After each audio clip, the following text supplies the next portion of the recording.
यहूदा का आम खत।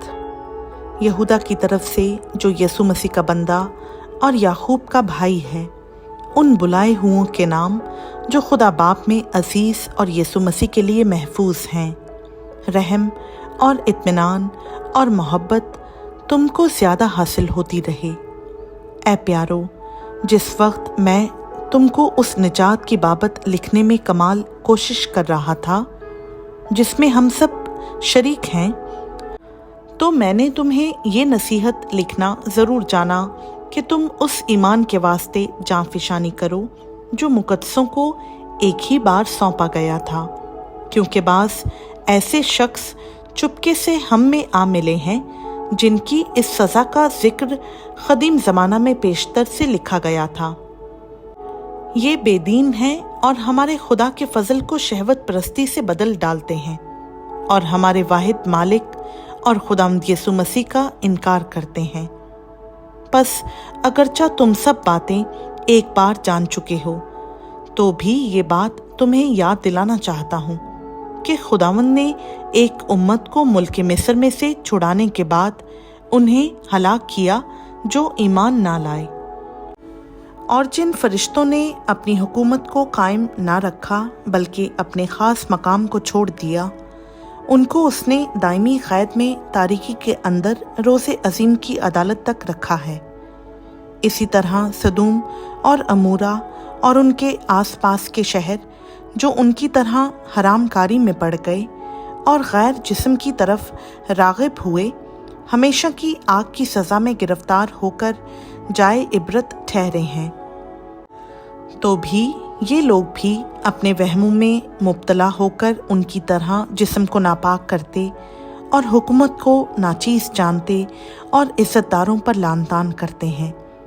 लेकिन मुकर्रब फरिश्ता मिकाइल ने मूसा की लाश की बाबत इब्लीस से बहसो तकरार करते वक्त लानतान के साथ उस पर नालिश करने की जुर्रत ना की, बल्कि ये कहा कि खुदावंद तुझे मलामत करे, मगर ये जिन बातों को नहीं जानते उन पर लानतान करते हैं, और जिनको बेअक्ल जानवरों की तरह तिब्बी तौर पर जानते हैं उनमें अपने आप को ख़राब करते हैं।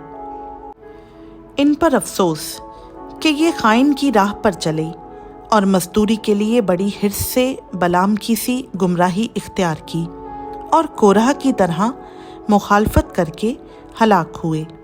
ये तुम्हारी मोहब्बत की ज़ियाफ़तों में तुम्हारे साथ खाते पीते वक्त गोया दरिया की पोशीदा चट्टानें हैं। ये बेधड़क अपना पेट भरने वाले चरवाहे हैं। ये बेपानी के बादल हैं जिन्हें हवाएं उड़ा ले जाती हैं। ये पत झड़ के बेफल दरख्त हैं जो दोनों तरह से मुर्दा और जड़ से उखड़े हुए हैं। ये समुंदर की पुरजोश मौजें हैं जो अपनी बेशर्मी के झाग उछालती हैं। ये वो आवारा गर्द सितारे हैं जिनके लिए अब तक बेहद तारीकी धरी है।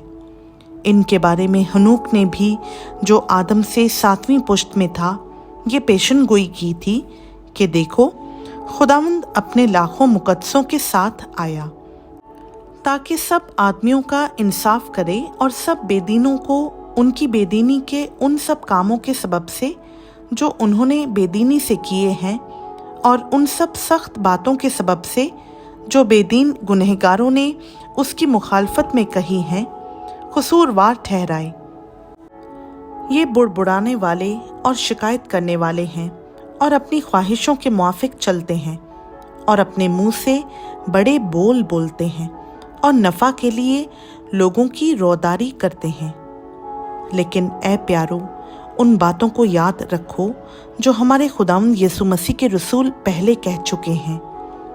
वो तुमसे कहा करते थे कि आखिर ज़माना में ऐसे ठट्टा करने वाले होंगे जो अपनी बेदीनी की ख्वाहिशों के मुआफिक चलेंगे। ये वो आदमी हैं जो तफरके डालते हैं और नफसानी हैं और रूह से बेबहरा।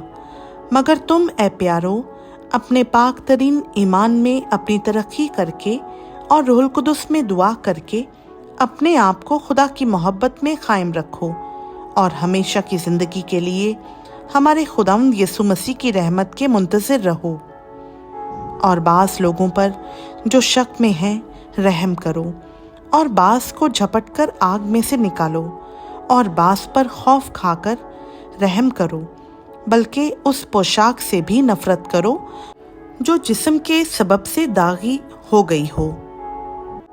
अब जो तुमको ठोकर खाने से बचा सकता है और अपने पुरजलाल हुजूर में कमाल खुशी के साथ बेऐब करके खड़ा कर सकता है, उस खुदाए वाहिद का जो हमारा मुनज्जी है, जलाल और असमत और सल्तनत और इख्तियार हमारे खुदावंद यीशु मसीह के वसीला से जैसा अज़ल से है, अब भी हो और अब्दुल-अबाद रहे।